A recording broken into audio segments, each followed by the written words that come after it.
The dot-com bubble collapsed in the middle of it, and like our customer base got wiped out. Like it was not a good story. And so then I needed a job, right? Because you're effectively unemployed, right? Like that's when I got exposed to the venture community. And then I joined a venture fund here that I got introduced to by the same guy who turned me down and told me I should go get a job at Microsoft. There was a growing pool of startups and there was no one willing to invest in them. So I said, let's go set up a venture fund. Today we have on the podcast Hussein Kanji, who's a partner at Hoxton Ventures. They invest in the pre-seed and seed stages of companies which are creating new categories for themselves. In this podcast, we run through Hussein's story from wanting to become a journalist as a child to then getting into the tech world in the early days, creating a web design agency which was then acquired by KPMG, and from there working in multiple tech roles before eventually joining venture through Excel, and then eventually setting up his own firm with his partners at Hoxton Ventures. He was one of the early investors in companies such as Deliveroo and Darktrace, and we mentioned that at the end about how he was able to pick those companies and what he saw in them that enabled him to do so well. So, Hussein, what you've done with your career is incredible, but obviously you all started from somewhere. So as a kid, what did you do? What did you believe you wanted to do? I don't think I had any idea. I mean, I was pretty academic. I think a lot of kids, especially if like their parents encourage them to do that. And so it was like classic, take lots of math and science classes, do in the US, we have these things called AP exams, which are like advanced placement exams. So take a lot of AP classes. I had no idea what the world of work looked like. I just knew what the world of education looked like. And so the goal was go to a good school, go to an Ivy League, et cetera.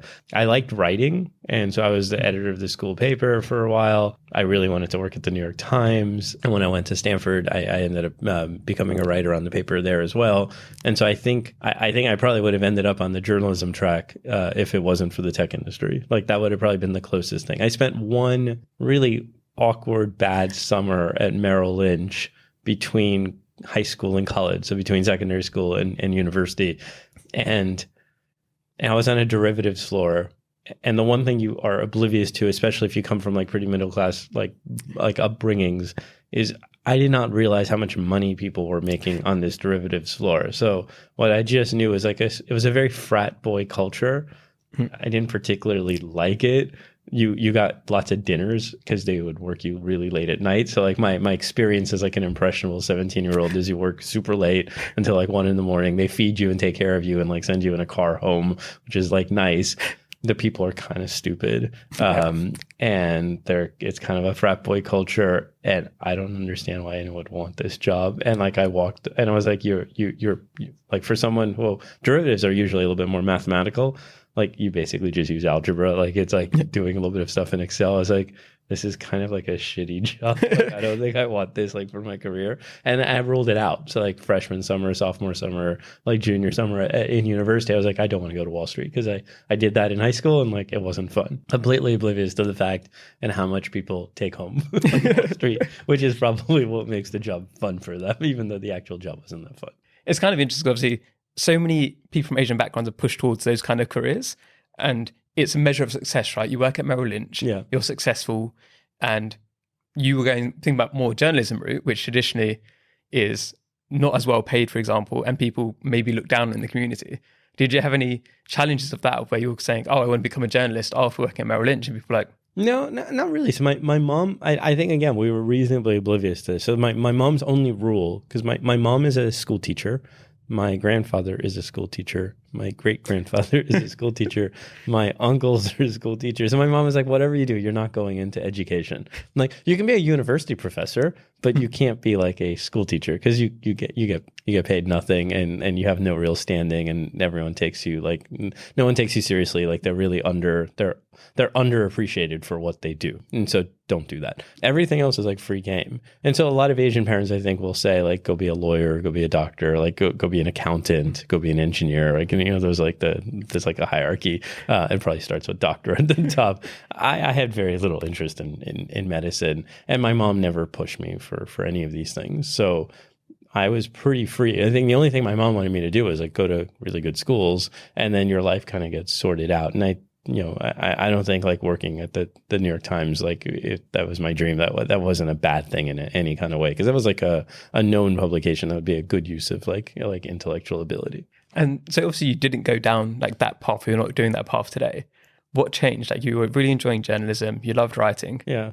Why aren't you a writer today? Yeah, so I almost did. So when I got to Stanford, there was a strike among basically in the school paper, the super senior people are the editors, like by age, right? So the seniors in the university, the juniors are like the next layer of editors.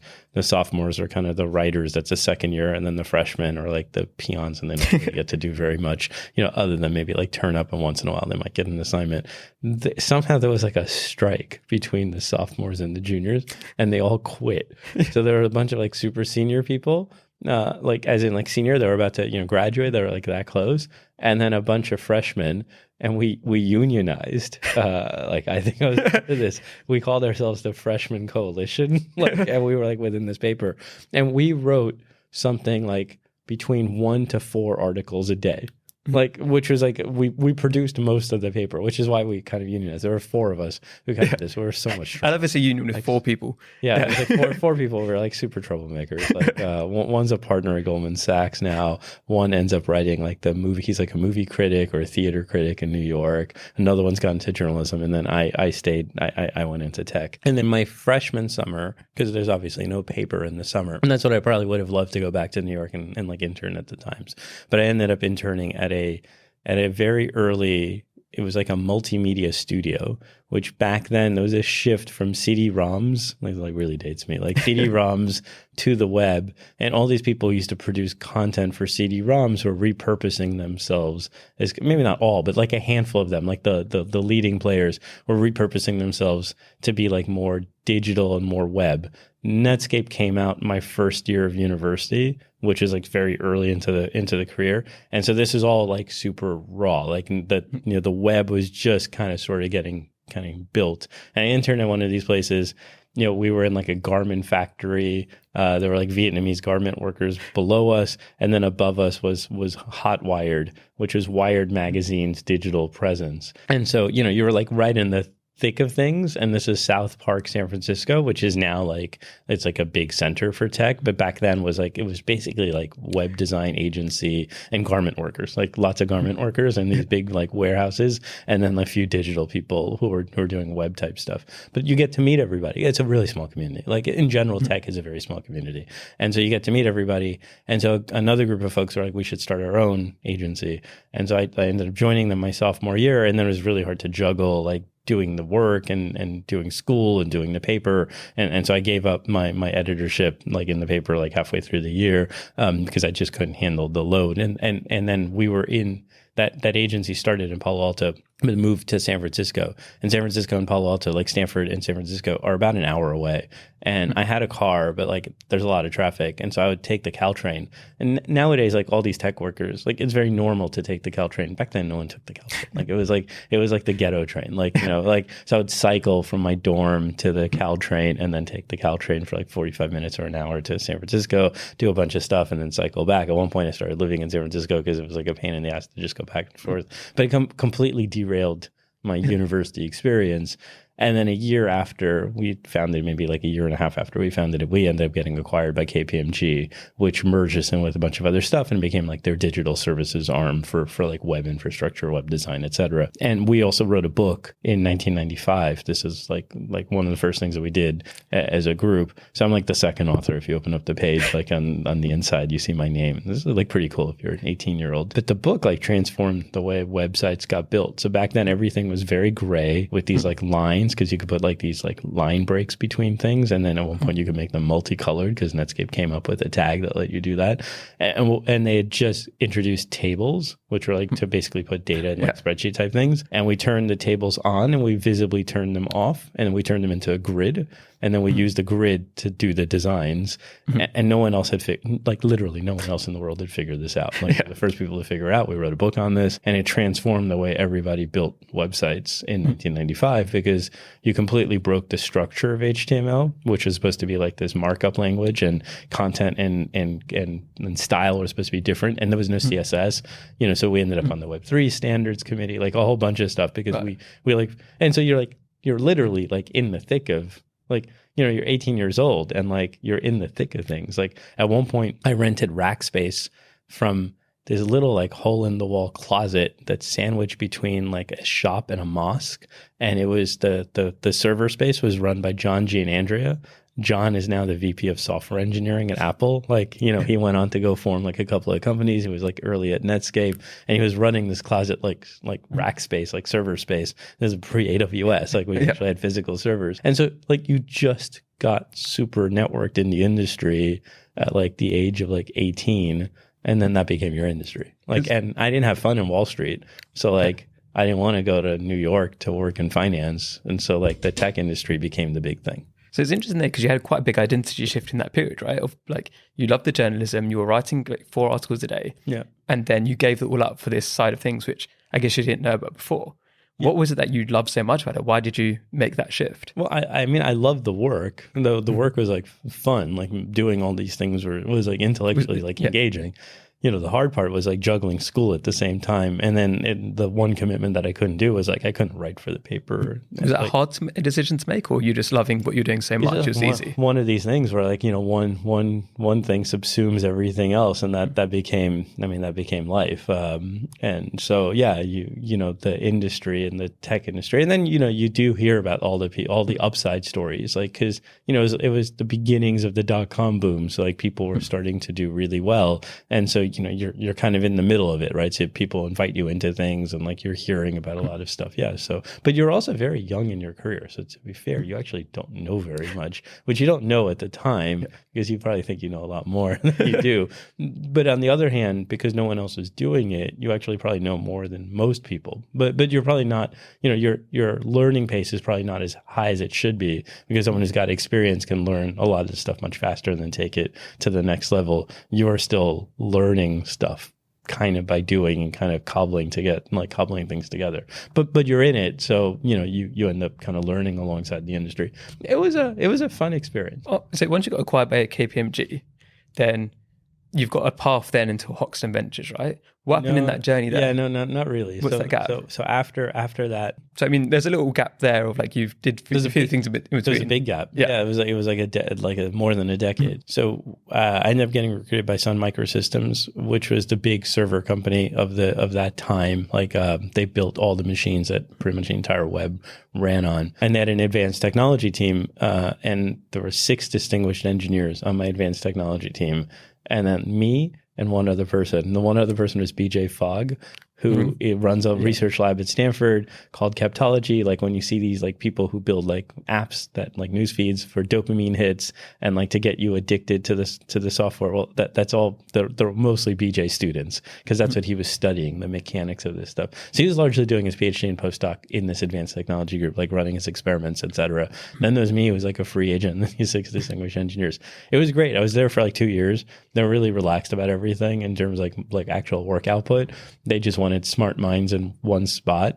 You find problems to go work on. So that's what I did. But there wasn't that much like to do there. And so then I ended up going back to startup stuff and trying to build a company again. And that was after that. And I think we used all the savings that we'd made from the first company to do the second company. The second company didn't go anywhere. The .com bubble collapsed in the middle of it, and like our customer base got wiped out. Like it was not a good story. And so then I needed a job, right? Because you're effectively unemployed, right? And like you've spent all your money that you made in the first, so you're now poor again as well. So what was it like at that point of like you have this like at 18 you've got this massive success. Yeah, you're on top of the world. You've got your name in a book. Yeah, then you're talking to networked amongst all these amazing people. Then I guess at that point in the second company, you feel like I can do anything. Yeah, well, exactly. And then take that taken away from you. Like now I'm broke again. I need a job. Yeah. How is that mentally, emotionally? Well, it was not particularly pleasant. I mean, the only good news was like a lot of people were going, like it wasn't just us going bust. It was a whole .com collapse. We, in hindsight, were probably 6 months or 9 months too late. Had we started a little bit earlier, we probably would have been able to rise above the noise. And the idea wasn't all that great. I think that's what we realized, because there were a lot of really bad ideas in the .com bubble that got funded.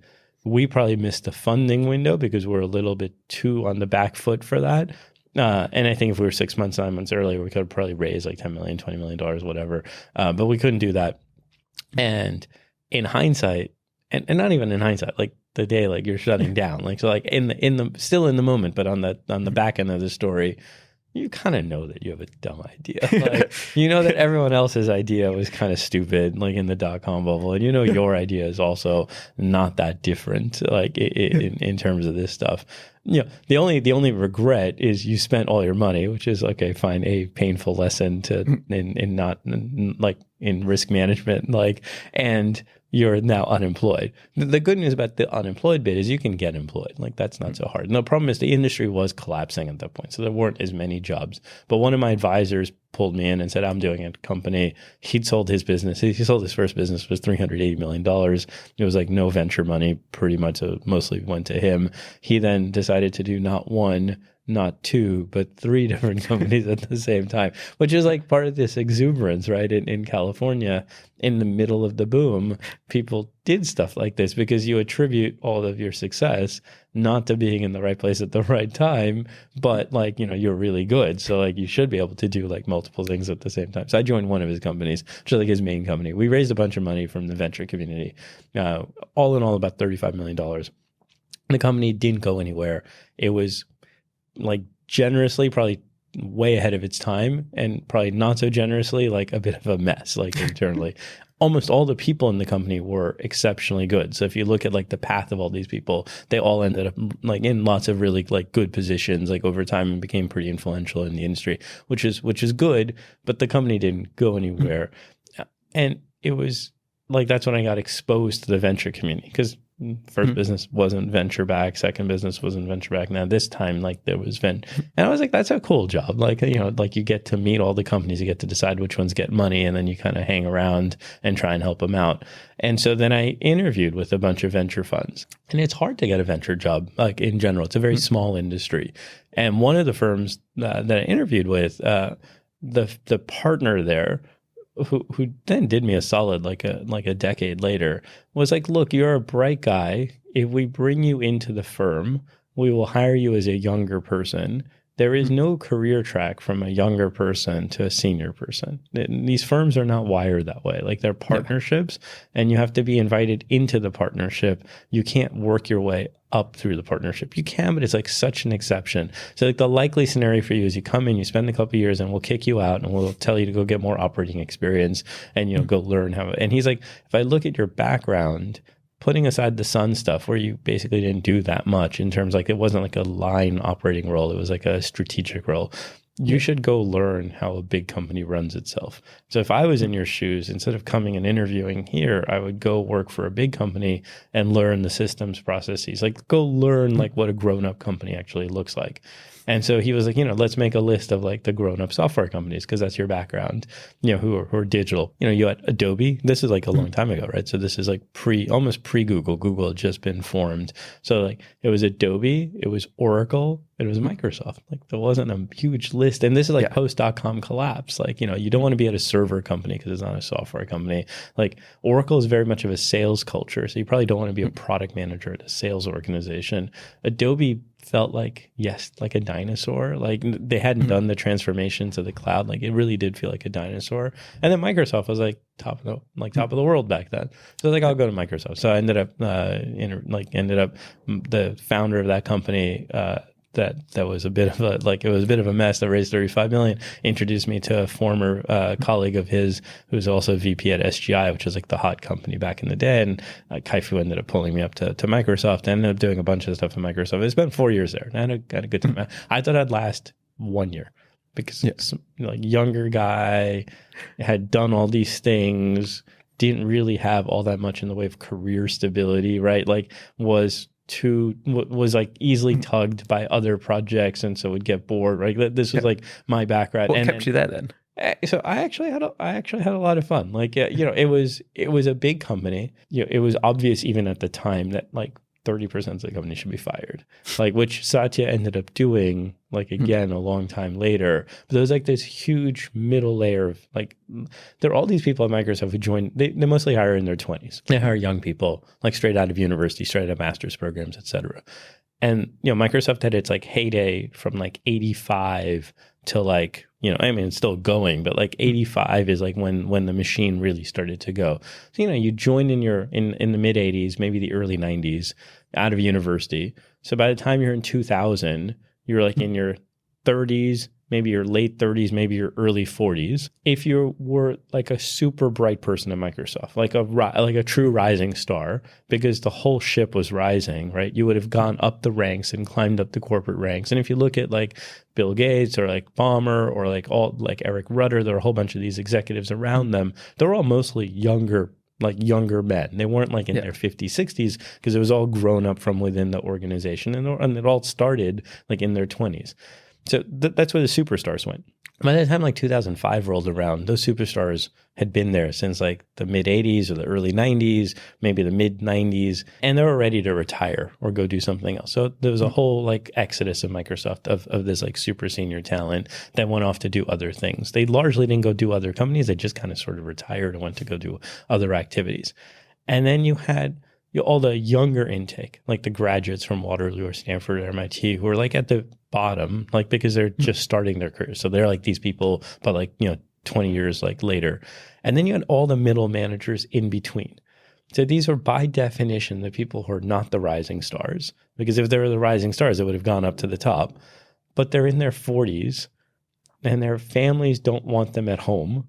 So they're forced to go to work. And some of them had tried to like work at home, like, or tried to like pull back from Microsoft and just be like, we made enough money, we've paid the mortgage, like we're not like gazillionaires because we weren't the rising stars, but we've made like the stock's done really well, like we don't like we're financially well enough, like we probably need a job of some kind, but we don't need like a super high paying job because and again, most of these were men. The wives are like, get out of the house, like you're driving us nuts. So they would end up back at Microsoft, and there was this whole like layer of cruft. And the problem with cruft is if you're younger and a rising star, you can't get past the cruft, because the cruft wants to preserve its jobs because they know that they're not moving up. They definitely don't want to go down. So they're just like occupying all these, like in Microsoft, there's like VPs at the top and like, no title at the bottom, and then directors and general managers and product unit managers like in the middle. And all of this was mostly cruft, with like maybe 10% as like the next rising star batch that was kind of breaking through the cruft. And I was lucky. I was like in this leadership program, so I was kind of breaking through. So it was good. But the negative for Microsoft was like it was organizationally like a pretty bad organization. And so even then that would be the biggest frustration. I think if it was like the Microsoft of the 90s, I would have stayed there for like the rest of my career, because like, you would have been in like, and in the 2000s, Microsoft was not, the stock was flat, like it wasn't going anywhere. It wasn't like Microsoft hadn't reinvented itself the way it did now. And it was going to take some pretty seismic changes to do that. And so eventually I was like, if you can get very well taken care of, but you can easily get stuck in Microsoft. And you could see all the people who were stuck, because that was the cruft. I was like, I don't want to be like them. And so I ended up leaving, and I moved out here to London.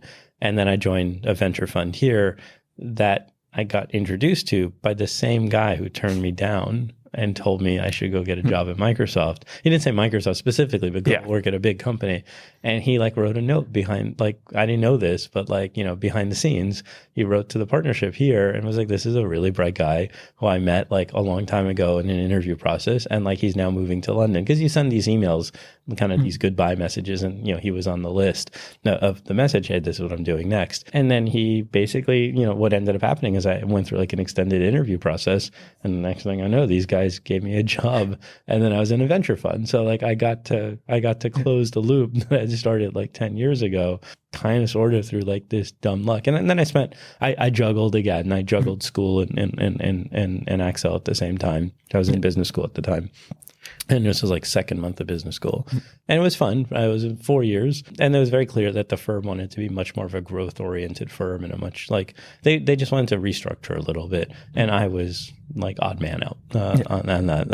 And there was there's been a new leadership team at Excel as the generational shift has happened. And so I went off and I interviewed. I mean, I went and knocked on the door of like all the other venture firms, and there weren't very many venture firms at that time. So this is now 2010-ish. So you have Index and you have Balderton, and most of the other venture firms that I would have named, they don't exist anymore. So what made you want to stick in the UK for that? Because obviously you had that San Francisco background with tons of venture firms. Yeah, so I talked to a bunch of people in San Francisco, and in San Francisco, and I wanted to stay in venture. Like that was a very clear thing because I liked the job at Excel, and I liked investing, and I thought I could get good at it. And so you needed a shop that then believed in you to be able to let you take the chances, et cetera. So I talked to a bunch of people in the U.S. And again, remember, there's a very different era in 2010. Like the U.S. was much more parochial. The Bay Area view of the world was all the innovation, like all the wealth creation happens here. This is pre-Facebook, right? So like it happens here. It doesn't happen anywhere else. Maybe it happens in Israel. China is still arguable. India has been kind of a failed experiment. Like, it basically happens in the Bay Area. And so the consensus was like, and people literally told me this, is like, you used to be smart and then you moved to London. Yeah. And we're not sure about you anymore. Like, we don't know if you're actually smart. Because why would you leave the world's best economy, and specifically the best place in the world's best economy where you can do tech? We can kind of get our arms around the fact that you moved to Seattle. Because if you're going to learn big company stuff, like Microsoft is a perfectly acceptable big company. They do things a little bit differently than people in the Bay Area. So maybe you picked up like bad Microsoft habits, but like no one will slight you for being in Seattle.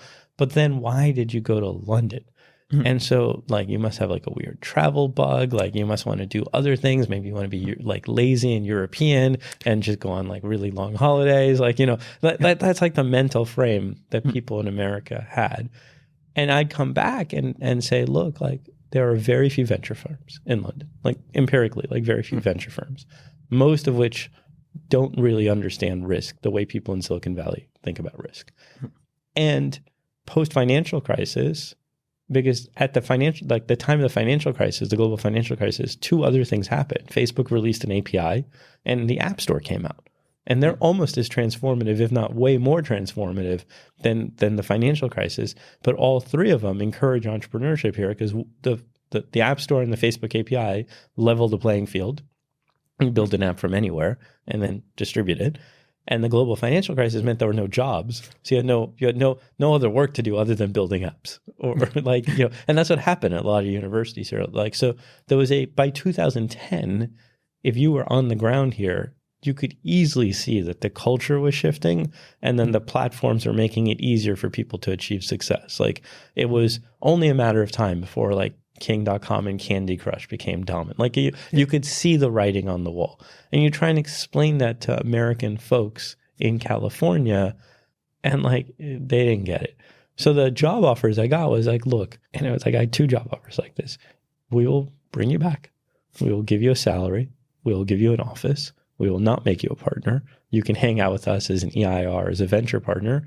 And a year or two from now, when you can prove to us that you're one of us again, then we can talk about a career. It's like, I don't want to spend like a year or two explaining to people like I'm actually good at the job. Yeah. And there's a whole bunch of stuff happening in London. So then I went and talked to London firms. Again, there weren't that many. Most of the firms that you would talk to, they're out of business. Like Eden and Pond, people don't even know who these firms are anymore because they started in 2000. And by 2010, they'd raised 3 funds and the cycle was over and they didn't have returns and they were basically slow motion dying. And that was the market here, which is a great time to actually be a fund, right? Because like the old guard are going away and there should be then a new guard and the stuff on the ground is like changing in your favor. So you should be able to actually invest really well. This was like basically the hypothesis for Hoxton. I talked to Index, and Index was like very kind about this. And they said, look, you're not a young person in terms of like skill set anymore because you've paid your dues at like a very good firm. So you know the mechanics, but you're not like a rainmaker either. So it's not clear that you have any investment judgment or talent. You're somewhere in between. There's reasons to believe why you could grow into that, but you're stuck in the middle, basically. We don't hire stuck in the middle people. Like if you're a rainmaker, we'd bring you in. If you're like a younger person, we could bring you in because we need the work. But like you're in the middle. You won't want to do that work. So this is not the right home for you because that's Index off the list. Balderson wouldn't even talk to me. So it was like Balderson's off the list. Crandom and Nordzone were like in Sweden. Like, I don't want to move to Sweden. Like, so I didn't even go talk to them. There were a bunch of German funds. Yeah, so there were no jobs, but there was a chance to make money because like there was a growing pool of startups and there was no one willing to invest in them. So I said, let's go set up a venture fund. So then I found a couple of other people that bought into the same idea. There were 4 of us, and very few people know this. There were 4 of us who started it. We ended up parting ways with one of the 4 because he just wouldn't do any work. Like we used to hold meetings. He used to not turn up to meetings on time. Like we used to at venture funds in general tend to do Monday partnership meetings where they talk about all kinds of stuff, including like new companies, but also all this stuff inside of the company. And that's kind of the cadence of the firm. So we modeled ourselves like a traditional venture fund. We started doing Monday meetings. They used to be held at 1:00, like same time every week, like same place. We had a little office, and he wouldn't turn up. He'd forget. It's like, how can you forget at the same time? Like every single week, like how can you forget? So I was like, we'll make this easy because you're busy doing other things because everyone is trying to pay their wages. Like, you're trying to do other things and be scrappy while you're setting up this fund. So like, we will come to your house and we will do the meetings at your house. And after like 3 or 4 times where we would like ring the doorbell, stand in the rain, and he wasn't around, we're like, maybe this is like the wrong fit. So we ended up parting ways. And then our third partner left like abruptly and went off and set up another fund that competes with us. I won't say the name because it's like competitive, but like literally quit on us to go form another fund. So then we're down to 2. And that's the 2 who set up the fund, which is Hoxton. And then it took us like with all those bumps and the fact that most people that we spoke to, when you explained what I just explained, right? Why there should be a business case for Hoxton, like, which to me was like pretty obvious and really not that complex. Most Americans, like including like institutions, did not believe that there was anything happening on the ground here. That, when you look in the rears, which is what most people do, and they say like, we believe this story in the 80s and nothing really happened. We believed it in the 90s, nothing happened. We believed it in the dot-com bubble, nothing happened. And now you're saying this time is different. We're not so sure this time is different. You could be like, okay, I get that. And then when you talk to Europeans and Brits, they're like, so basically you want us to give you money to gamble, and then you want to take a cut of the profits because you're thinking you make money by gambling. Like, you're just going to blow all of our money, right? And you're going to pay yourself. So it's like, no, this is not gambling. Like, this is like proper, like early stage venture. It took us like 39 months to raise this fund. A very, very, very long time to raise the fund. How were you able to convince people in there? And what was the thing that actually got those first LPs on? The first LPs were all individuals who believed in us. So there were basically people from a past life in our careers who were willing to write us a check and were like, we believe in you guys versus like, many of them actually like told us, we're not so sure about this like thesis. Like, so we're going to write a check that's small enough for us, but like meaningful enough for you guys. But with the assumption that, this check is probably going to go to 0. Like, so we had like an early engineer at Google, like, he's like, first 20 hires or something like that, like very early, and made a lot of money at Google. If you're at Google in the super early days, like you walked away with hundreds of millions of dollars. And that was like his intellectual framework. It was like, this is probably these are smart guys.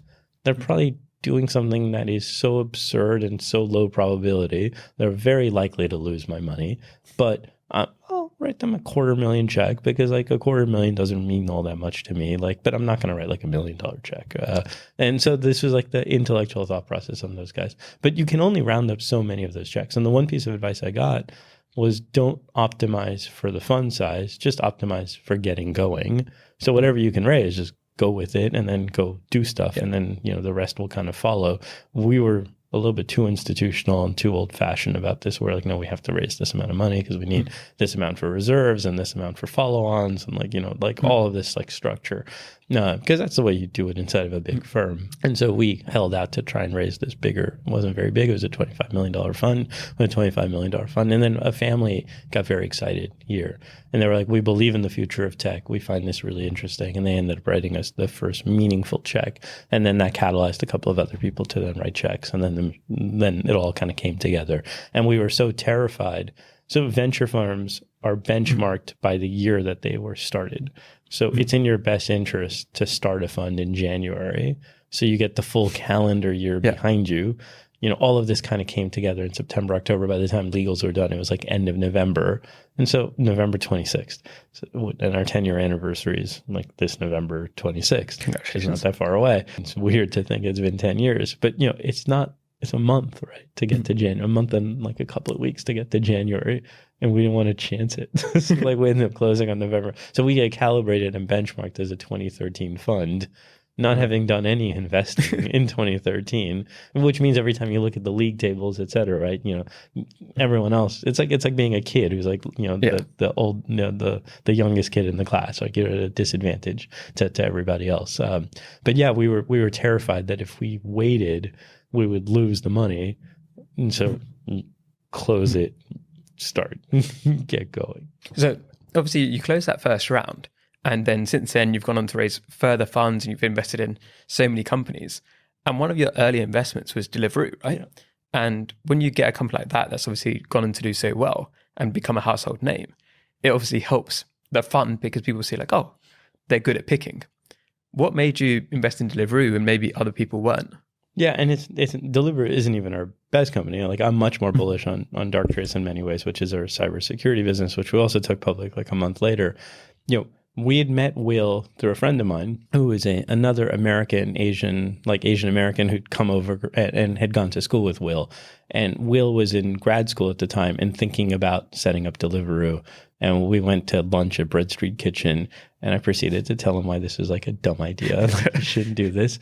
But he really wanted to do this, and really bothered him. You couldn't get delivered food the way you could in New York, in London. And so this is what he wanted to do with his career. He was a hedge fund guy before this, and before business school. And he would have gone back into the same hedge fund type route if it wasn't for Deliveroo. And then he set it up in the summer. You graduate in the spring, you set it up in the summer. And he asked me if I'd be an angel. We weren't that liquid. It was 2013. We were trying to close our fund, and there was no fund at that point. So we said no. And then in January, February, and to be fair, we said no, but we also didn't believe, in full disclosure, I didn't think this was going to go anywhere, right? And it wasn't the only delivery company at the time. There were a few other delivery companies that had set up at the same time. I just thought that space was going to be incredibly difficult. And he launched in South Kensington, Chelsea as his first neighborhood, and he was growing something 5% a week. And so it wasn't lots of data, but it was enough of a steer. We're you know what? I think I'm wrong. I think there's actually something here. And then we spent a lot of cycles with him.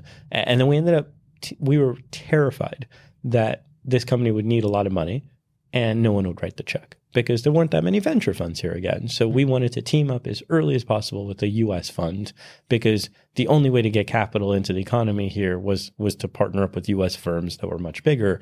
And so we spent a lot of cycles with one particular U.S. firm. And then they ended up getting to partnership, I think gave approval, but they told the person who was leading it, that's kind of your neck on the line. If it doesn't go anywhere, you're the young guy, you want to do this deal in London, we'll support you. But if it goes sideways, and that was enough career risk. And career risk is often the reasons why VCs don't take risk. It's weird. It's they get it intellectually, but then they don't want to look like a fool among the partnership. And so he pulled out. And then Index ended up getting really excited. And then Index basically cut us out, right? There's no reason to bring Hoxton into the cap table if you're Index. You can do and carry the load by yourself. And then Will fought with Index and made sure that we got a slot and then got a board seat, because we were a very old fashioned, we roll up our sleeves and we take board seats, we weren't passive. And that was the journey. And then, yeah, you're right.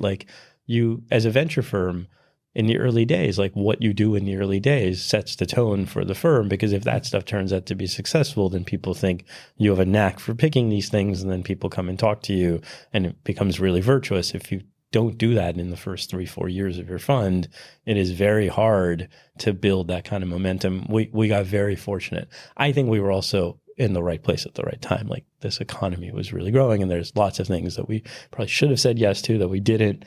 Our biggest regret is not saying yes to UiPath. We saw it like 6 months ahead of Axel.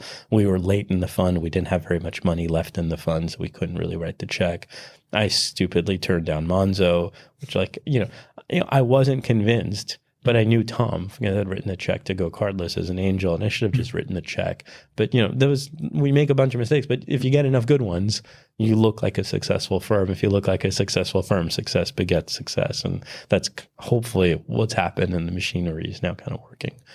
You mentioned Darktrace there by it being exciting. Yeah. Could you tell people who maybe haven't heard of Darktrace, like why Darktrace is something you're so excited about? Yeah, it's a cybersecurity business that's basically like an alarm system for your corporate network, and it figures out intelligently when to ring the alarm bell. And nowadays, it actually does things like fix things in real time. It did $545 million in revenue last year. Like, it's a software business, has real EBITDA, like has cash flow. Like, it is a solid business. It is, I think, undervalued in the market, because I think the London Stock Exchange, was a whole nother topic, is not the right venue for these kinds of companies. But like, it's a real, like, to go from zero, which is when we invested in 2015, it's like over 500 million in revenue less than 10 years later, is like, that's like really impressive. There are very few companies like in that category out of the UK or even in the US. So thank you so much for coming on today. There's so much more I could ask you, so I might have to get you on again in the future. We're going to jump into quick fire questions now. So they're 3 British Asians or Asians in Britain, because I know you don't like British Asian terminology, that you want to spotlight that you think people should be paying attention to or listening. Yeah, I mean, so I would say on the venture scene, the young up and coming person is Reese Chowdhury, who I think has been on the pod before. He runs a fund called Hoxton Ventures, and he's starting to get the imprint out there in terms of the seed stage community. I think on the founder side, there are quite a few founders who've actually done really well. But one of the serial founders, I think now, is Eamon, who was a founder of Onfido and has been doing a bunch of stuff in terms of advising, but now also has his own company. I think there's this whole generation of folks who are kind of coming up through the ranks, who are making an impact. And then, he probably gets a lot of bad press, and sometimes deservedly so. But like, our prime minister is a pretty good, like a good young, like, he's not that old, right? Like, he's kind of closer to my age. Like, so he's in his like 40s. Like, and there's a bunch of, the UK, I think, it's a tough thing to turn the ship, and I don't know how long this is going to last. But like, we've taken a leadership view on a lot of different stuff. Like the AI summit in November I'm like really curious to see what happens. And he's not a techie, but is around the techie industry. So like, that's another one. I'm curious. I suspect there's going to be a change in government. I'm going to be curious to see what he does post government. Yeah, that'd be really interesting to see. And next question is, if people listening right now want to learn more about your story or about what Hoxton Ventures are doing, where can they go to? Probably just the Hoxton website. And if you Google me, you'll find a bunch of stuff in terms of like other pods or videos, etc. But a lot of the stuff is on the Hoxton website. So hoxton.vc. Is there anything that you or Hoxton is looking for help with at the moment that people can reach out to in the audience? We are hiring. It's no great secret. So we're trying to build up the firm a little bit more. We're a partner-only organization. So I think the hard part for us is like finding people. We probably take chances on the people who are in between, like where I was, because like sometimes those people grow up to be great partners. We don't do like younger employees in that sense. So, but it's because it's a partnership culture, and we're actively looking, and like we want more diversity in the firm. Perfect. So thanks so much again for coming on. Any final words for the audience? No, I'm glad to be on. So thank you for inviting me. Hello everyone. Thank you so much for listening. It means a huge amount to us. And we don't think you realise how important you are. Because if you subscribe to our YouTube channel, if you leave us a 5-star review, it makes a world of difference. And if you believe in what we're trying to do here, to inspire, connect and guide the next generation of British Asians, if you do those things, you can help us achieve that mission. And you can help us make a bigger impact. And by doing that, it means we can get bigger guests, we can host more events, we can do more for the community. So you can play a huge part. So thank you so much for supporting us.